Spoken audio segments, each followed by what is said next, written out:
दर्शकों, बैठे हुए ग्रहों का प्रभाव बहुत होता है जन्मपत्री के अंदर। क्योंकि देखिए ना, जो ग्रह जहाँ स्थित हो गया वो वहाँ के फल तो अवश्य देगा।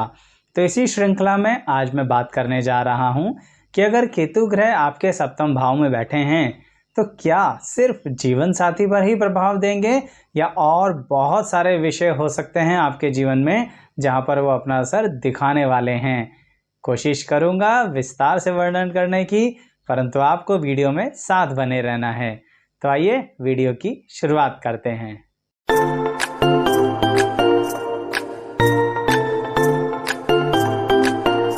मैं एस्ट्रोलॉजर शैलेश जैन आपका अपने चैनल पर स्वागत करता हूं। दर्शकों, जैसा कि मैंने कहा कि सप्तम भाव में अगर केतु बैठे हैं तो क्या हमारे जीवन साथी के बातों में ही सिर्फ सारा जीवन लगा देंगे, यानी सिर्फ उसके इर्द गिर्द ही बातें घूमती रहेंगी या कुछ और भी है। तो इसलिए शुरुआत से शुरू करते हैं। यानी सप्तम भाव में बैठे हुए केतु बचपन में क्या प्रभाव देते हैं। ये बात इसलिए बहुत महत्वपूर्ण है दर्शकों कि यहाँ पर केतु आपकी कम उम्र से ही आपको विभिन्न तरह की जगहों पर घुमाना शुरू कर देते हैं। ये घुमाने का मतलब सिर्फ ये नहीं कि आप ट्रिप पर जाते हैं, आप अपने विद्यालय भी कई बार बदलते हैं, अपनी स्ट्रीम्स भी कई बार बदलते हैं, अपने रिलेशंस भी कई बार बदलते हैं। अब बचपन में रिलेशंस होते ही क्या हैं, मित्र होते हैं हमारे। तो इसका मतलब सप्तम में बैठे व्यक्ति के जो केतु प्रभाव दे रहे हैं ना, वो मित्रों की श्रृंखला बहुत ज़्यादा बढ़ा देते हैं। आपके पर्सनल लाइफ के मित्र अलग हो जाएंगे, स्कूल के मित्र अलग हो जाएंगे, जिनके साथ आप खेलते हैं वह मित्र अलग हो जाएंगे, और जो बहुत करीब होते हैं वह मित्र अलग हो जाएंगे। कहने का तात्पर्य ये है कि सप्तम में बैठे केतु आपका तकरीबन सभी से संबंध बहुत अच्छा बनाते हैं। यही कारण है दर्शकों कि जैसे जैसे आप जीवन में आगे बढ़ते हैं और आपकी यंग एज आती है तो वहाँ पर केतु आपको एक अजीब सी जिज्ञासा दे देते हैं। किस तरह की जिज्ञासा? यहाँ पर जिज्ञासा है बहुत सारी चीज़ें सीखने का, और यही कारण है कि सप्तम में बैठे केतु करियर के चुनाव को लेके बहुत कंफ्यूज करते हैं। क्यों? क्योंकि देखिए ना दर्शकों, जब विभिन्नताएं बहुत ज़्यादा भर जाती हैं ना जीवन में, तो किसी एक जगह पर ध्यान केंद्रित करना बड़ा मुश्किल काम हो जाता है, और ये सप्तम भाव में स्थित केतु की कमी होती है। यानी आपको अपने करियर के चुनाव के अंदर बहुत ज़्यादा सूझबूझ से काम लेना चाहिए। नहीं तो होगा क्या कि आपकी जो काबिलियत है ना, कौन सी काबिलियत अभी बताता हूँ, पहले ये देखिए कि क्या आप किसी भी तरह से ऐसा कोई कार्य कर सकते हैं जहाँ पर आप किसी से दब के रह सकें। देखिए, अगर मैंने ये बात बोली है तो इसका मतलब आपने जवाब दे दिया, अपने मन में तो दे ही दिया है कि क्या आप किसी से दब के रह सकते हैं? बिल्कुल नहीं रह सकते हैं। इसीलिए कह रहा हूँ कि करियर का चुनाव बहुत सोच समझ के करना पड़ेगा।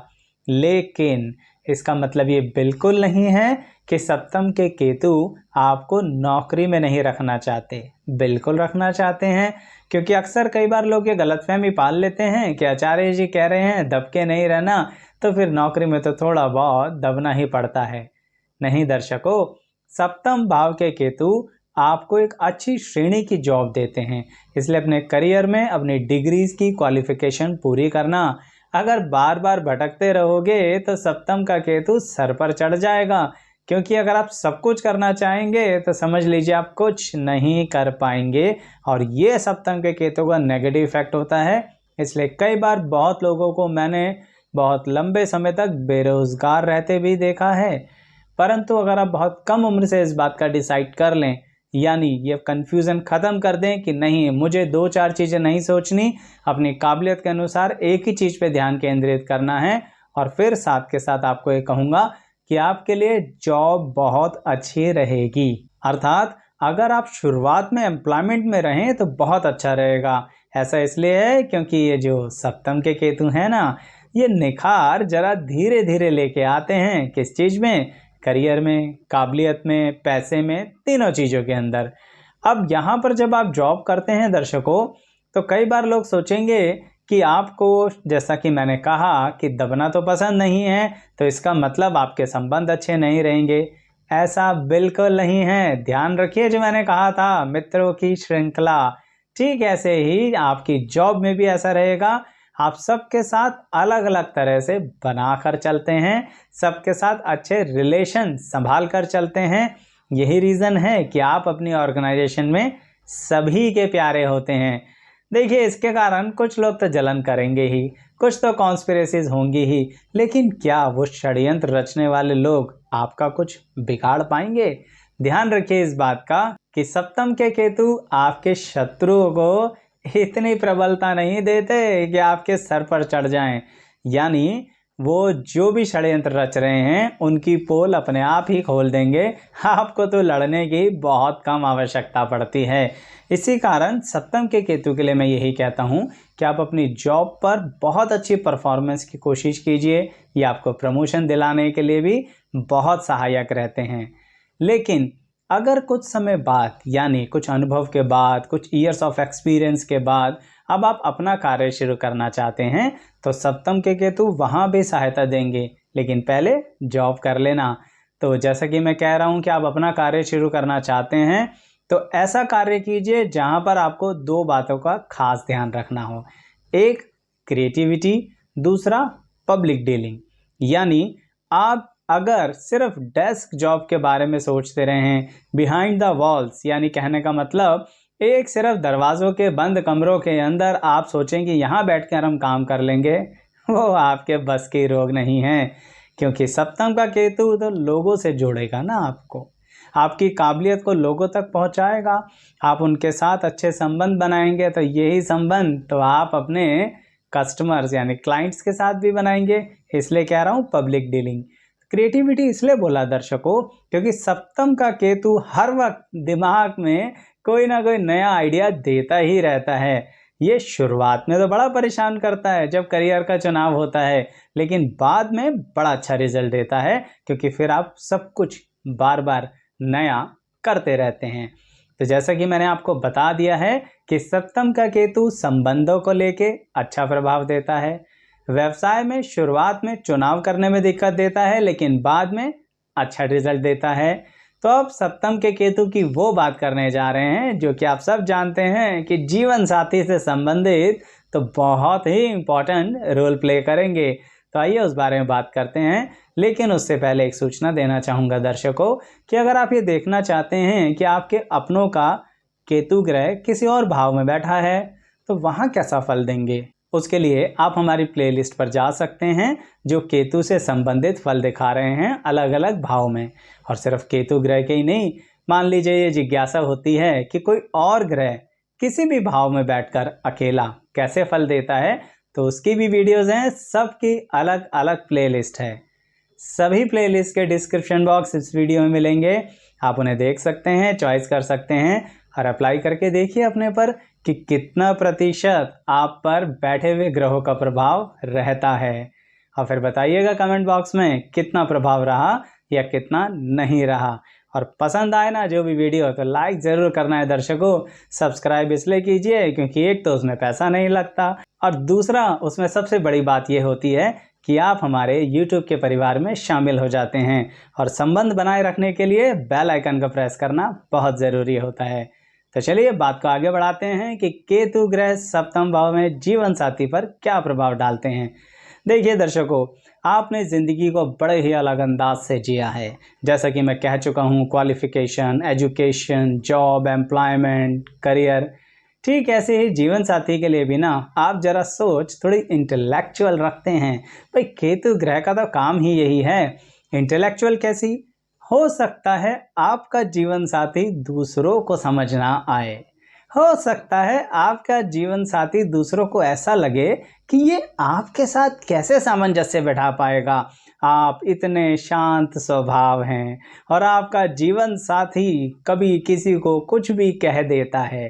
कहने का तात्पर्य, सप्तम में बैठा केतु आपको एक ऐसा जीवन साथी दिलाएगा जो आपसे भी ज़्यादा पब्लिक में रहना पसंद करेंगे।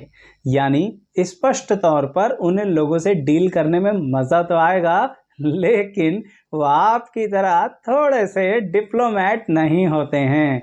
यानी सप्तम का केतु काफ़ी स्पष्टवादी जीवन साथी दिलाता है। अब ये स्पष्टवादिता जो है वो गृहस्थी में भी रहती है और अन्य जगहों पे भी रहती है, यानी आपका जीवन साथी आपके मुंह पर भी काफ़ी कुछ साफ साफ बोल देता है। ठीक ऐसा ही आपके लिए भी करता है। कहने का तात्पर्य, अगर किसी ने आपको कुछ कह दिया फिर तो सप्तम का केतु काला जीवन साथी छोड़ेगा नहीं सामने वाले को। कहने का मतलब, आपके प्रति भी अथाह प्रेम रखता है आपका जीवन साथी, इसलिए आपके लिए कहीं भी बदनामी तक लेने को तैयार हो जाता है। अब देखिए ना, इसका मतलब सप्तम के केतु ने कितना अच्छा जीवन साथी दिलाया। लेकिन ये इंटेलेक्चुअल सोच का मतलब क्या है? ये मतलब है दर्शकों कि मैंने जैसा कि कहा कि जीवन साथी की सोच सिर्फ आपको समझ में आएगी, दूसरों को बिल्कुल समझ नहीं आएगी, आपके परिवार को, आपके समाज को, और तो और लोग सोचेंगे कि शायद ये जोड़ी परफेक्ट नहीं है। लेकिन ये हम जानते हैं कि सप्तम का केतु अंदरूनी तौर पर ग्रस्त जीवन को बड़ा शांत रखता है। पब्लिक को जो समझना है समझने दीजिए, लेकिन एक बात का खास ध्यान रखना, जितना ध्यान आपका जीवन साथी आपको देगा ना, बिल्कुल ऐसा ही आपको भी करना है। क्योंकि आपकी डिप्लोमेसी ने अगर गलती से भी आपके जीवन साथी का अपमान कर दिया तो फिर सप्तम का केतु ऐसी गंभीर चीज़ देता है जिसके बारे में आप सोच भी नहीं सकते, और जो बातें मैंने पहले इतनी देर में बताई हैं सब बिगड़ जाएंगी। क्यों? क्योंकि सप्तम का केतु एक चीज़ सबसे ज़्यादा आप में भी देता है और आपके जीवन साथी में भी, वो होती है मान सम्मान की स्थिति। अब देखिए ना, एक होती है ईगो और एक होती है सेल्फ रिस्पेक्ट। बड़ी पतली सी लाइन है इसके अंदर, और सप्तम का केतु कुछ उस पतली लाइन के आसपास ही खड़ा है। तो अगर आपने कभी भी अपने जीवन साथी की सेल्फ रिस्पेक्ट के साथ कॉम्प्रोमाइज़ किया तो सप्तम ग्रह में बैठा केतु संबंध विच्छेद भी कर देता है ना। बड़ी विचित्र सी बात दर्शकों, बचपन से दुनिया में सबके साथ अच्छे संबंध रखे, करियर में सबके साथ अच्छे संबंध रखे, जीवन साथी का साथ दिया, जीवन साथी का साथ लिया, परंतु एक गलती जो सीधा मान सम्मान पर चोट पहुंच गई, फिर जीवन साथी ने आपकी बात नहीं सुनी। बस यही है सप्तम का केतु। इसलिए संभल के रहिए अपनी गृहस्थी के लिए, क्योंकि सप्तम का केतु एक बात और बताता है, और वो बात है कि आप किस तरह से अपने जीवन साथी को मना सकते हैं। यानी अगर आपका जीवन साथी कुछ समय के लिए टेम्परेरी जोन में ही सही आपसे नाराज हो गया है तो क्या करें। देखिए दर्शकों, सप्तम का केतु जीवन साथी में एक और काबिलियत बरता है जो आपके अंदर भी है, और वो है नंबर 1 घुमक्कड़। जानबूझ के मैंने ऐसा शब्द इस्तेमाल किया, भाई बुरा मत मानिएगा, क्योंकि घूमने का शौक बला का भर देते हैं सप्तम के केतु। उसका एक लॉजिक है, सिर्फ सप्तम भाव जीवन साथी के लिए नहीं होता दर्शकों, आपके स्वयं के लिए भी तो है। तो आप भी घुमक्कड़ और आपका जीवन साथी भी घुमक्कड़, इसलिए ट्रिप बहुत ज़्यादा बनाते हैं, और प्लानिंग हे ईश्वर बिल्कुल नहीं करते, एकदम से उठ के भाग जाते हो और फिर उस ट्रिप को एंजॉय करके आते हो। तो बस यही वो तरीका है, आप अपने जीवन साथी को मना सकते हैं, क्योंकि सबसे पसंदीदा काम उनका यही है, बढ़िया खाना खाना और बढ़िया जगह पर घूमना। और ज़्यादा घूम नहीं पाए, सेहत अलाउ नहीं कर रही है, तो सिर्फ होटल में जाके रह लेंगे, शाम को एक कप कॉफ़ी पी लेंगे, थोड़ी देर बालकनी में बैठ जाएंगे और गप्पे शप्पे मार लेंगे। यही है सप्तम का केतु। देखिए दर्शकों, एक बात और कहूँगा फिर वाणी को विराम दूंगा कि अक्सर सप्तम के केतु को लेके भी लोग अध्यात्म से जोड़ लेते हैं। यहाँ पर अध्यात्म के बारे में एक ही बात ध्यान रखिए कि केतु आपका जीवन साथी का यही डिमांड करते हैं कि जीवन भर आपने साथ निभाना है। सही कह रहा हूँ, इस शब्द की गहराई में उतरना। तो फिर सप्तम के केतु आपको बहुत अच्छा फल देंगे। आपको कुछ भी करना है पर अपने जीवन साथी का साथ नहीं छोड़ना। कैसे भी मनाइए, क्षमा मांग लीजिए, गलती का एहसास कर लीजिए, और गलती नहीं करी है तो भी प्रेम में अगर क्षमा मांग लेंगे तो बुराई क्या है। थोड़ा सा साथ निभा के देखिए, आपका जीवन साथी बला का आपका साथ निभाएगा। तो कैसी लगी ये बातें दर्शकों, बताइएगा ज़रूर कमेंट बॉक्स में। वीडियो लाइक कर लीजिए, चैनल सब्सक्राइब और बेल आइकन क्यों प्रेस करना है, जिससे आपका और हमारा संबंध बड़ी मजबूती से जुड़ा रहे। बहुत बहुत धन्यवाद।